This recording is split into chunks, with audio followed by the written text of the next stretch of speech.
बताएंगे। इसके पहले हमने छंद के प्रकार 3 बताए थे, यानी मात्रिक छंद और वार्णिक छंद। इसके अलावा एक मुक्त छंद भी होता है, लेकिन हम मुक्त छंद की ना तो यहाँ व्याख्या करेंगे ना तो उसके बारे में बताएंगे, क्योंकि वो आपके सिलेबस का नहीं है।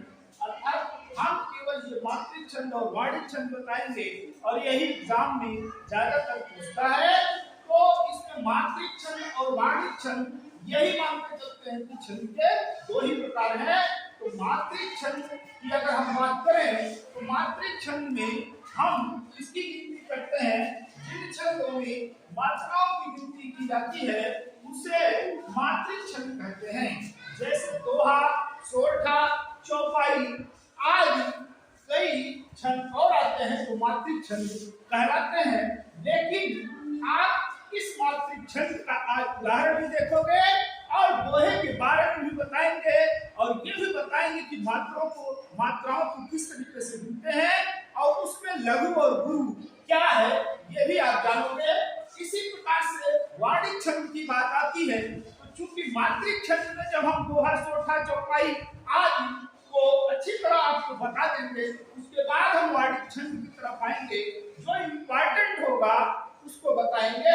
लेकिन वार्णिक छंद की परिभाषा अभी जान लीजिए ताकि आगे चलकर आप उसकी परिभाषा को याद रखें। तो वार्णिक छंद जो होते हैं जिन छंदों में हम वर्णों या गणों की गिनती की जाती है उसे ही हम वार्णिक छंद कहते हैं। जैसे सवैया, पद, मंदा, ग्रंथा आदि। इस प्रकार से वार्णिक छंद में भी कई छंद हैं, लेकिन जो इम्पोर्टेंट होंगे उनके बारे में मैं आपको डिटेल से बताऊंगा कि इनकी गिनती कैसे करते हैं।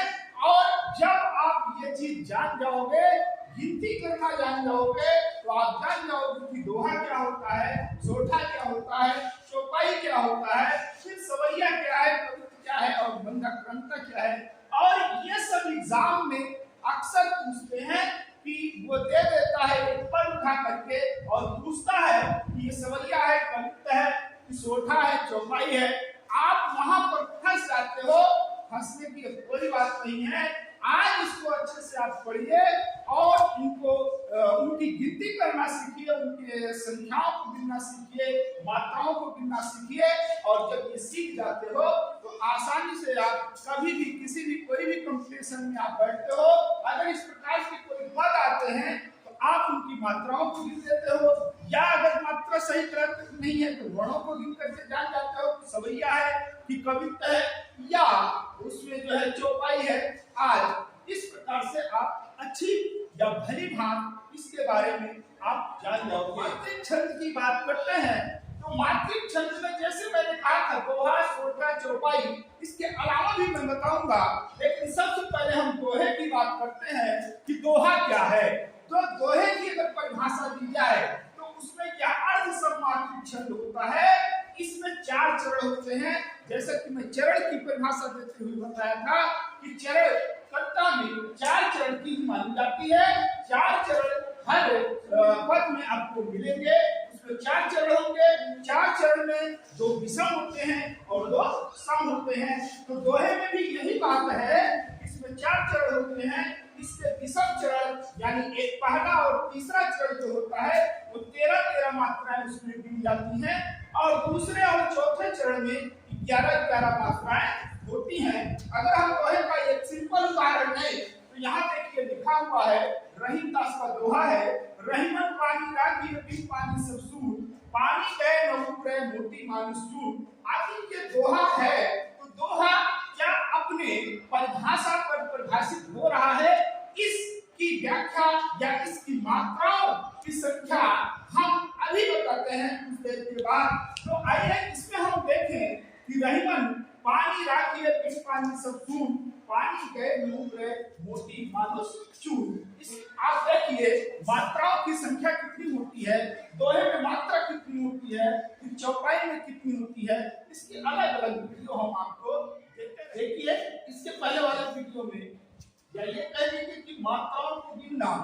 अभी हमने आपको दोहे के बारे में बताया कि दोहा क्या है, उसी दोहे को हम यहाँ पर लिखे हुए हैं और इसकी गणना अर्थात इसकी मात्राओं की गिनती हम कैसे करते हैं वही का यहाँ पर हम प्रैक्टिस करके आपको दिखा रहे हैं। आप इसको अच्छे से सीखिए। ये समझ लीजिए आप कि छंदों का ये मूल मंत्र है। अगर छंद पढ़ रहे हैं तो मात्रा या गणों को जानना अति आवश्यक है। इसीलिए आप इस दोहे को देखिए और काउंटिंग करिए गिनती कैसे ये है। तो हमने कहा था कि पहले चरण में 13 और चौथे चरण में पहला और तीसरा, पहले चरण में 13 और तीसरे चरण में 13 मात्रा होती है, जबकि दूसरे और चौथे चरण में 11 मात्रा होती है। उसी को हम दोहा कहते हैं। एक चीज और जानने की जरूरत है कि अगर एक की गिनती हम करते हैं, यानी एक की गिनती करेंगे तो इसका सिंबल ऐसे लगाएंगे, अगर दो की गिनती करना है तो इसका सिंबल हम ऐसे लगाएंगे, यानी यस के आकार का सिंबल बनाएंगे। इसका मतलब 2 हुआ और इसका मतलब 1। तो आइए देरी ना करते हुए हम गिन करके बताते हैं कि इसमें कैसे होगा। तो यहाँ देखिए र में एक मात्रा गिनी जाती है, अर्थात यहाँ 1 आएगा। फिर अगर बात करें सॉरी इसको ऊपर लिखते हैं, इसको 1 आएगा। फिर हा की बात करें तो हा में छोटी ही की मात्रा लगी हुई है, इसकी भी मात्रा हम 1 ही गिनेंगे।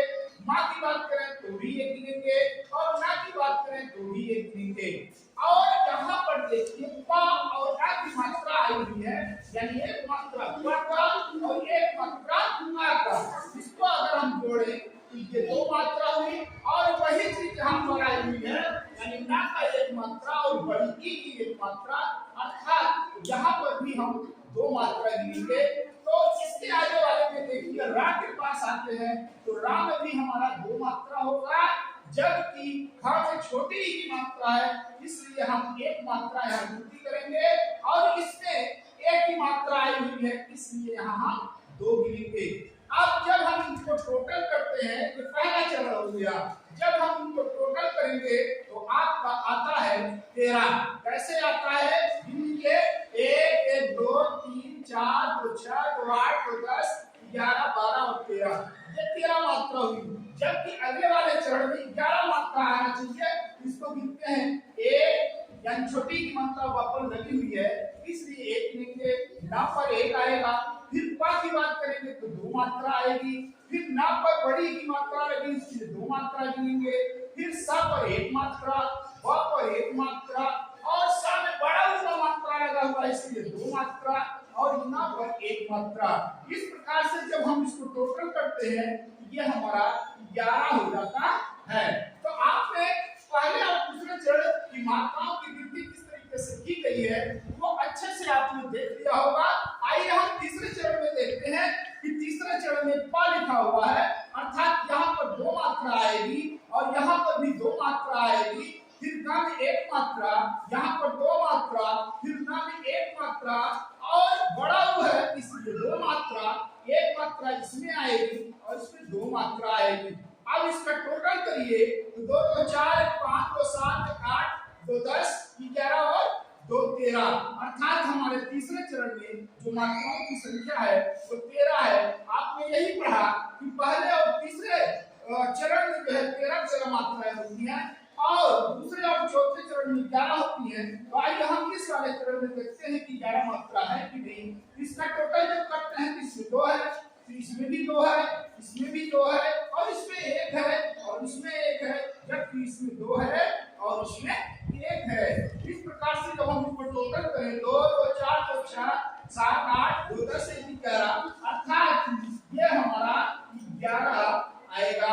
अब आपने ये देखा कि जो नियम है यानी छंद के, उस छंद के नियमों का पालन इस दोहे में किया गया है, अर्थात तभी इसका नाम दोहा रखा गया है। यह रहीमदास का बहुत ही फेमस दोहा है। इसी प्रकार से कबीरदास के भी दोहे हैं। रहीमदास और कबीरदास के दोहे अति फेमस है। ये 9th 10th 11th या ये कह लीजिए बिहारी के दोहे, बिहारी के भी दोहे बहुत ही फेमस है। सब में इनका पालन होता है।